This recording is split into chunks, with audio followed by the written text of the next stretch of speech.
I had never thought a living room could feel so electric. Yet here I was, standing too close to a woman who seemed to bend the air around her without noticing. The first time I saw her, I thought, Grace could kill you if it wanted to. Her presence wasn't loud. It didn't announce itself with grand gestures. It simply settled into the space like sunlight creeping through blinds, warming everything it touched. Leila, mid-40s, a kind of confident grace that only comes with years lived carefully but not without mistakes, laughed softly, and it was the kind of laugh that made your chest tighten without warning. She leaned back slightly, brushing a strand of hair from her face. My fingers itched to reach out, but I didn't. Not yet. My hands stayed by my sides, yet somehow the faintest spark passed from her warmth to mine. I, 22, had never been this aware of another human being. Observant, maybe too much so, every tiny detail was recorded. The way her fingers lingered on the teacup, the soft exhale as she leaned in closer to hear her aunt's joke, the way the curve of her shoulder caught the light. Each subtle movement pulled at me, tethered me to the room in a way that was almost unfair. Her aunt had laughed moments ago, teasing. "You look like trouble I'd invite twice," she said. And Leila's eyes had flicked toward me then, that brief glance holding something like permission, but more dangerous, more charged, than a simple smile could ever convey. My heart had skipped, and I'd realized, suddenly, that I was standing dangerously close to wanting more than casual conversation. We didn't speak for a long moment after that. She sipped her tea, the gentle clink of the porcelain filling the silence between us. I pretended to adjust my watch, but watched the way her gaze occasionally drifted to mine, subtle, teasing, and terrifying all at once. My breath caught when our hands brushed as she passed me a plate, so light, so accidental, yet deliberate enough to make the skin on my arm prickle. Everything about her demanded attention. The warmth that radiated from her, the soft scent of jasmine that lingered as she moved past me, the quiet sway of her posture that suggested control even when she laughed and let it escape her. And I wanted her. I wanted her not just as a beautiful woman, but as someone I could watch in silence, someone whose nearness made the world shrink and stretch at the same time. Her lips curved into a faint smile, and I realized she had noticed my gaze lingering too long. She didn't look away, didn't break the tension, for a heartbeat.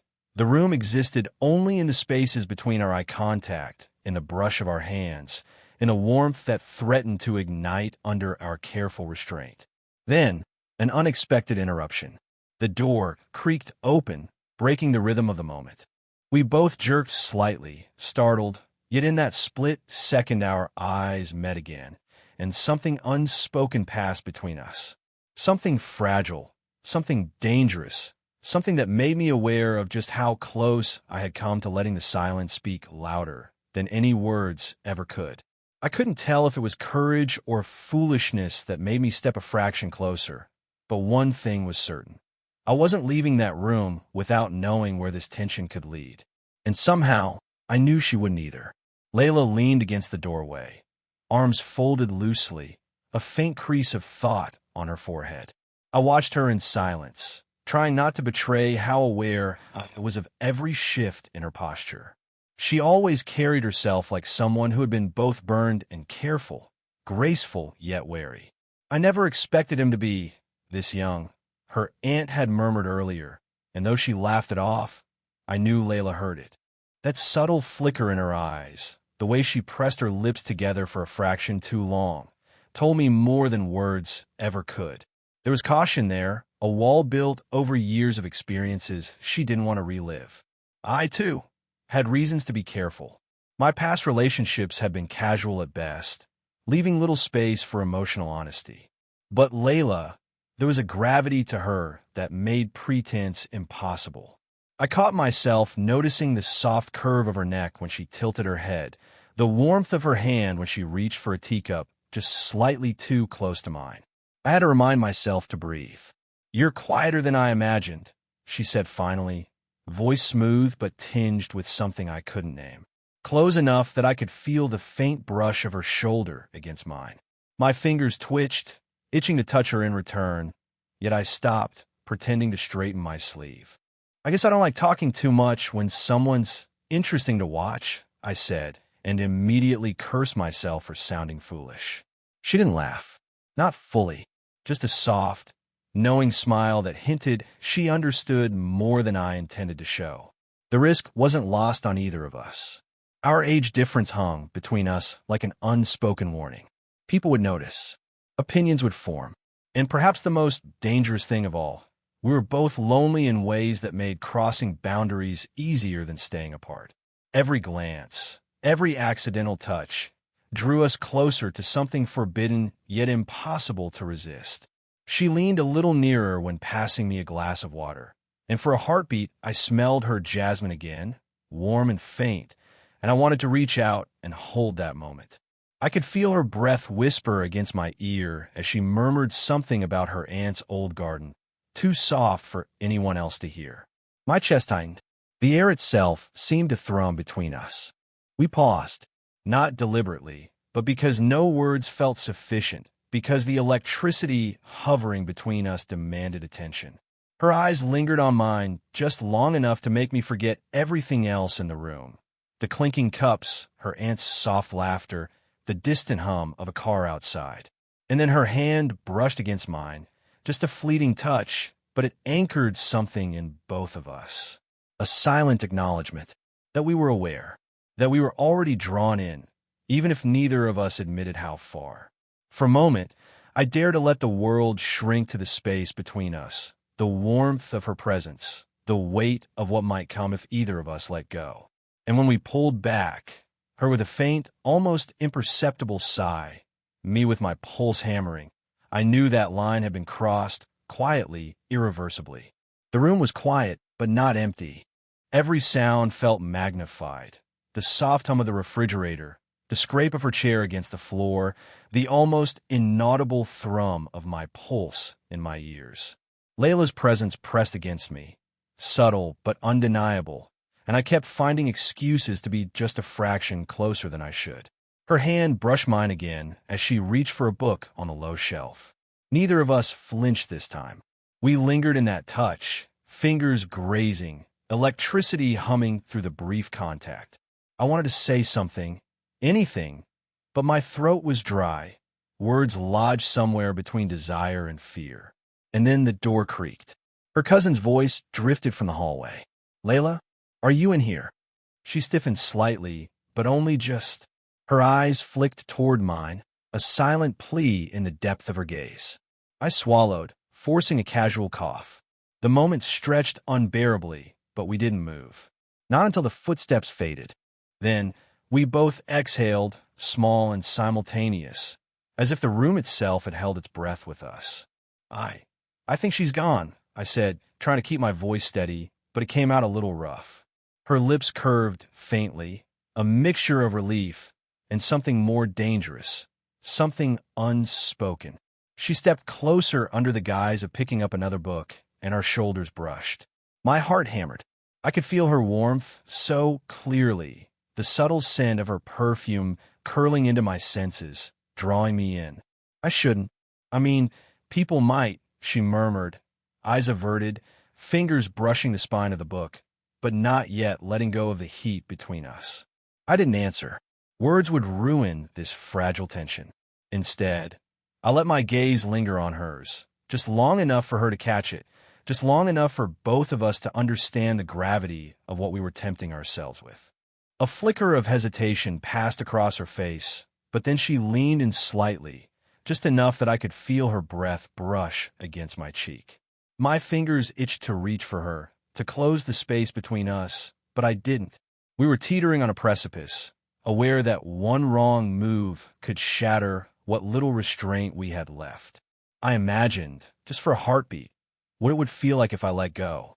If I pressed closer, if I let my lips hover at the curve of her jaw, if I allowed the tension that had been simmering for days to finally ignite. And then I realized she was thinking the same thing. Our eyes locked again, and the room seemed to shrink until it was only us. The warmth of her body, the unsteady rhythm of my heartbeat, the electric brush of fingertips, and the forbidden desire neither of us dared name. Then she stepped back, almost reluctantly, and smiled faintly, teasing herself more than me. "We should maybe be careful," she whispered, though her voice betrayed the truth. Neither of us wanted to stop. And yet, as we lingered in that space, pulled closer than ever without touching fully, I knew the line had already been crossed. In that charged silence, we had admitted everything to each other without saying a word. The room felt smaller now, the air thicker, charged with the kind of tension that makes every heartbeat audible. I could see it in her eyes, Leila's careful composure cracking just slightly, revealing a flicker of something raw beneath. Desire, frustration, maybe fear. I couldn't tell which, and part of me didn't want to. She reached for the book on the table, but her hand lingered near mine. I caught her wrist gently, just enough to guide it without speaking. Her breath hitched softly, and I realized how close we were. Our shoulders brushing, the faint warmth of her body pressing against mine, the subtle scent of her perfume curling into my senses. "I shouldn't," she murmured, voice trembling, but I could hear the unsaid words underneath. "I want you, but I can't." "I know," I said quietly, voice low, almost a whisper, so close that my words brushed against her ear. "I feel it too." Her eyes widened slightly, searching mine, perhaps for reassurance or perhaps to find an escape. She leaned in, and I could feel the soft weight of her chest against mine, the delicate brush of her hair, as I tucked a stray strand behind her ear. My fingers lingered on her cheek longer than necessary, memorizing the curve, the warmth, the subtle tremor that betrayed her control. I don't know if this is right," she admitted, voice barely audible.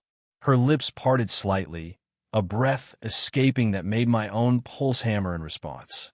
I swallowed hard, my hands inching closer, not daring to cross the invisible boundary, yet unable to stop. "Maybe it doesn't matter if it's right," I said, every word deliberate, drawn out. "Maybe right now it's just us." Her gaze dropped to my lips, then back to my eyes, and the silence between us became unbearable. Every small movement, a shift of weight, a glance, a brush of fingers, felt monumental.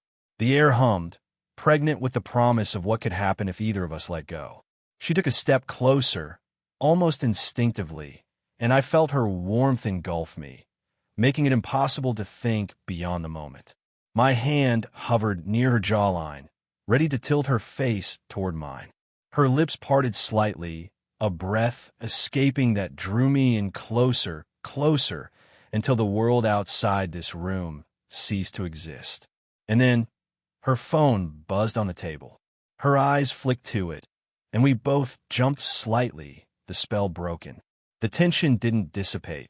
It merely shifted, leaving us both aware of the line we were teetering on. I could feel her leaning slightly against me, her hand brushing mine as she reached for the phone, and I realized that even now, in this tiny interruption, we hadn't stepped back. Our breaths mingled, her gaze caught mine, and for a heartbeat the world vanished again. I was certain of one thing. If we moved now, there would be no going back. I hadn't expected a knock on the door. "Leila, can we talk?" Her aunt's voice was softer than usual, almost hesitant, but the weight behind it made the room shrink instantly. Leila stiffened, shoulders tightening as if bracing herself for a storm. I could feel the pulse of her body, the subtle tremor in her fingers as she adjusted her sleeve. I tried to step back, give her space, but the proximity was unavoidable. Our shoulders brushed, and I felt the warmth of her side, the faint fragrance of her perfume curling around me, like a private secret. She knows," I asked under my breath, the words barely audible, but her gaze caught mine, sharp and fleeting, telling me everything without a single sound. Leila didn't answer immediately. Her lips parted slightly, a soft exhale escaping as she reached for a book on the table, pretending to distract herself. My fingers itched to brush hers, to reassure her, but I didn't. Every movement felt dangerous, loaded with meaning we hadn't yet spoken aloud. Then she spoke, voice low and trembling. "I didn't tell her everything, but she knows more than you think. She overheard us the other day." The words hit me like ice. Overheard. Not imagined. Not a joke between us, but witnessed, recorded, a truth we hadn't been ready to confront. My chest tightened, and for a second I wanted to retreat, to step away from this charged air. But the pull was too strong. I couldn't move. Leila turned toward me, and our eyes locked. There was fear in her gaze, yes, but also something deeper, more dangerous. Desire, guilt, and a raw, unspoken acknowledgement of what we'd been dancing around. She stepped closer, almost brushing against me, and the air between us thickened. My own hands trembled slightly, hovering near her arm, unsure whether to touch or pull back. I don't know what to do," she whispered. Her voice broke, soft and intimate, pulling at me. My pulse hammered in response. "Neither do I admitted, voice low, almost a murmur, as my fingers twitched near hers. "But I can't stop thinking about you." Her lips curved in a faint, guilty smile. She leaned just slightly against me, enough to make me aware of her heartbeat against my chest, the warmth of her side pressing into mine. My own breath hitched. Every instinct screamed that this was dangerous, reckless, but irresistible. For a long moment, neither of us moved. The room was quiet except for the soft thrum of tension, our bodies aware of the proximity, our hands trembling slightly from the unspoken intensity. I wanted to close the gap entirely, wanted to press into her and erase the fear, the judgment, the hesitation, but we both froze. Finally, she spoke again, softer this time, a barely audible challenge. "We can't pretend this isn't happening. Not anymore." And in that moment, I knew we were standing on the edge. One step forward, and there would be no going back. The room seemed impossibly small now, each breath we took mingling in the narrow space between us. Leila's eyes searched mine, wide and unguarded, her chest rising and falling in a rhythm I could feel against my own. Every instinct screamed to close the distance, but the fear of crossing the line kept us hovering at the edge, suspended between longing and restraint. She began, voice barely above a whisper, and then stopped. Her fingers brushed mine, almost accidentally, but the contact sent a shiver up my arm. I wanted to take her hand fully, to anchor myself to her, but I froze, letting the moment stretch, savoring the quiet weight of it. "I don't know if we should," I said, though my words fell hollow even as they left my mouth. I stepped a fraction closer, and she didn't pull away. The warmth of her body pressed against mine, subtle but undeniable, and I felt every inch of her presence like an electric current. Her lips parted, a breath escaping that seemed too intimate, too close. Maybe we've waited long enough," she murmured, voice trembling just slightly, carrying all the hesitation and desire we had been holding back. I swallowed, my pulse hammering, and leaned forward imperceptibly, careful to leave just enough space between us to make the tension unbearable. Every micro-movement, her hair brushing against my cheek, the faint scent of jasmine, the warmth of her side, was a conversation we weren't having aloud, yet one we both understood perfectly. "I can't stop thinking about you," I admitted finally, voice low and raw, letting my hands hover near her shoulders without crossing the invisible line. "And I don't want to." Her gaze softened, a mixture of vulnerability and quiet strength. She took a hesitant step closer, closing the last fraction of distance, until our breaths mingled and the room seemed to shrink around us. My hand brushed a loose strand of hair from her face, lingering just enough for her to feel the intent behind it. She shivered slightly, leaning into the touch, and I realized we were both aware of how close we had come, how irreversible this moment could be. We stayed like that, suspended in the silence, every heartbeat a declaration. Neither spoke, and yet every glance, every tremor, every fraction of movement said everything we hadn't dared to voice before. Finally, she let a soft exhale escape, and I mirrored it, both of us releasing a fraction of the tension that had been coiled so tightly for days. I stepped back just slightly, enough to look in her eyes fully. "I understand now," I whispered, voice steady despite the chaos of emotion. "I understand you, and I don't want to pretend anymore." Her lips curved in the faintest, almost shy smile, her eyes glistening. "Then neither do I," she said, and in that single sentence, everything we had withheld, feared, and desired was acknowledged. The choice had been made, not without risk, not without hesitation, but fully, messily, humanly. The house was quiet now, the earlier tension lingering like a soft echo in the corners. We had stepped through the storm of unspoken desire, fear, and hesitation, and finally, in a way neither of us could have imagined, found solid ground. Leila sat on the edge of the sofa, her hand brushing against mine.